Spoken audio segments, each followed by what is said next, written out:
Okay, so 9.3 part 2. So each hyperbola has two asymptotes that intersect at the center of the hyperbola. The asymptotes pass through the corners of a rectangle of dimensions 2a by 2b with its center hk. So just like we were drawing yesterday, when we have our vertices, so these would be our vertices, and then our co-vertices are the ones out here that don't really apply to our hyperbolas, but they do help us with the asymptotes. We would draw a little imaginary box connecting those four dots, and then our asymptotes go through the corners of the box. So we would have an asymptote through the corner there and through the center, and then another one through the corner of that box and through the center. So the asymptotes intersect at the center. So on this page we have equations of asymptotes. They're different depending on what type of hyperbolas that we have. If we have a horizontal transverse axis, so horizontal would be this way, which means we have sideways hyperbola. The only difference is here our equation has b over a, and if we had a vertical transverse axis with hyperbolas that go up and down, it would be a over b. So that is the difference between the two formulas. And then our h and k in these formulas come from the center. Remember, our center is h comma k. So for example 4, we have to find the standard form of the equation of the hyperbola having vertices 3, -5, and 3, 1, and having asymptotes at these two lines. So let's draw our hyperbola. So we're given the vertices. So I'm going to go to the right 3 and down 5. And then to the right 3 and up 1.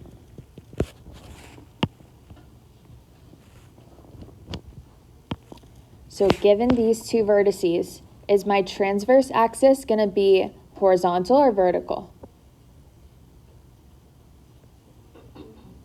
Vertical. It's got to contain the two vertices, which would be a vertical line.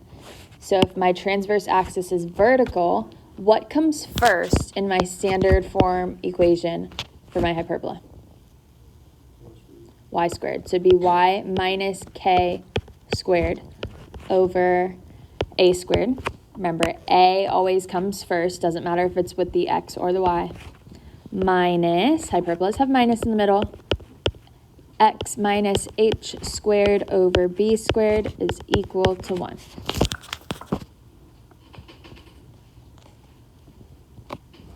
What do you think I could find next? So let's find our h and k. How do I find h and k? The middle of the two vertices. My vertices, if we count, are going to be 6 points apart. So that would mean 3 spaces away from 1 point would be the center.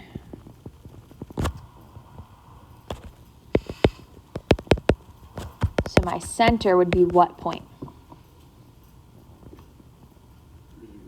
3, -2. Perfect. If you want to, you can use the midpoint formulas given your two vertices, but you could just count and see where your center is. So our center is 3, -2, so we could plug that into h and k. What's our k? -2, so minus -2 would become +2. And what's h? 3.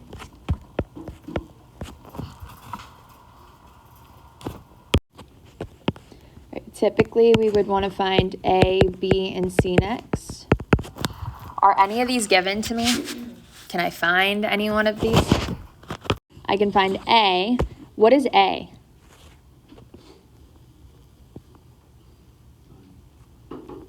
A is the distance from the center to one of the vertex. So that would be 1, 2, 3. So A is 3. So when we plug it into our A squared, that would make it 9.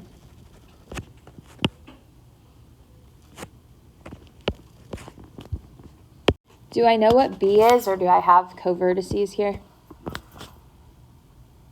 No, not yet. But we're going to use the asymptotes now to help us figure out what B or C is. So our asymptotes formula, because this is a vertical transverse axis, is our asymptote formula going to be B over A or A over B?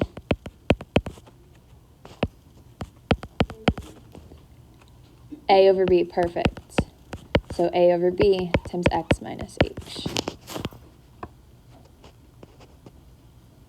So it's A over B because it's a vertical transverse axis.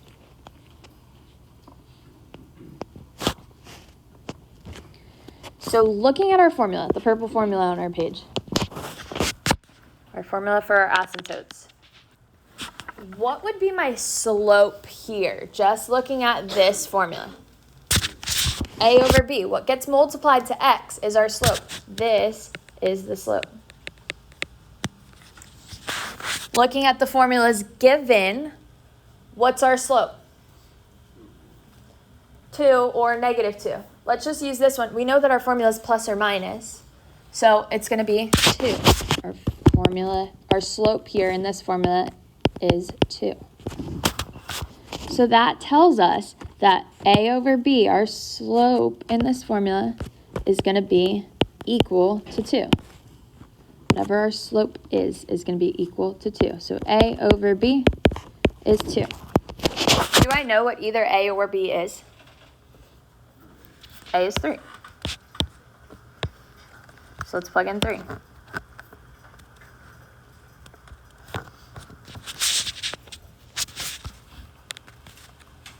Now how can I solve for B?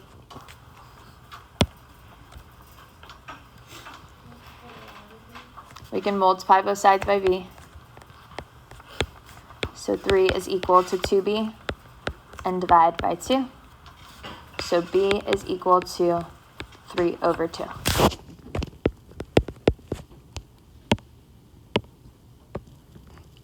Now for our equation up top, it's B squared. So 3 over 2 squared would be what?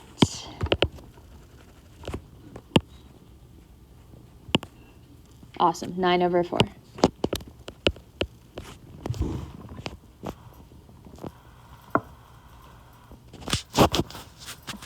Can I have a fraction inside a fraction?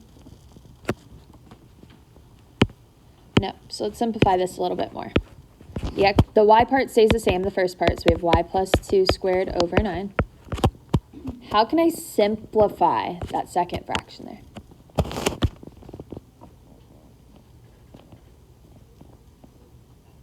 What do I do when I have a fraction and a fraction? Keep, change, flip, which means that the denominator just goes up top. So this would be 4 times x minus 3 squared over 9 is equal to 1.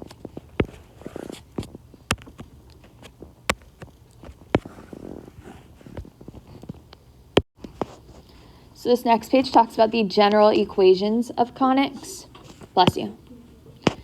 So given a regular equation, not in standard form, this is kind of like a little shortcut to classify what type of conic you have. So conics are just parabolas, circles, ellipses, hyperbolas. So if our A is equal to B, so if the coefficient in front of the x squared and the coefficient in front of the y squared, if they're equal, that means that we have a circle. So for all of these, notice that they all deal with A and C. So the coefficient in front of the x squared and the coefficient in front of the y squared. The rest of the equation doesn't matter. If either your A is 0 or your C is 0, which means that you don't have either an x squared or a y squared, that would mean that it's a parabola. So if you don't have an A or if you don't have a C, that would mean that it's parabola. Because remember, parabola is only one of them was squared in our equations. If A times C is greater than 0, it's an ellipse, which makes sense because ellipses have the plus sign in the middle. And if A times C is less than 0, then it would be a hyperbola, which makes sense because hyperbolas have a minus. So if you multiply the coefficients, it would be negative. So for A, B, C, and D, we're classifying each equation. So we're looking at the coefficients for our x squared and the y squared. Well, our A here would be 4, because our coefficient in front of the x squared is 4. Do I have a y squared? No. So what type of conic do you think this is going to be? A parabola. Awesome. If you only have either just x squared or just y squared, it's going to be a parabola.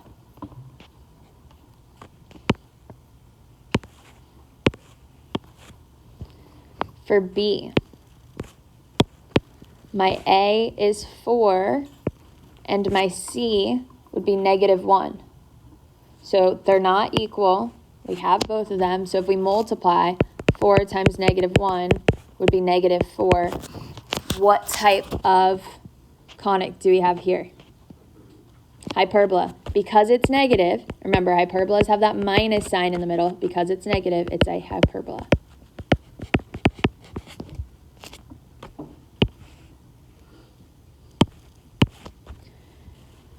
Right, for C, what would our A be?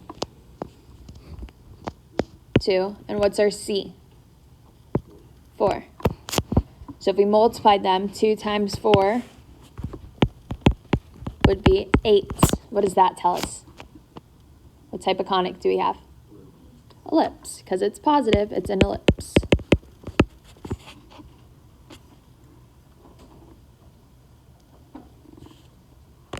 And then for D, what's our A? 2. And what's our C? 2. So if they're the same number, what does that mean? It's a circle.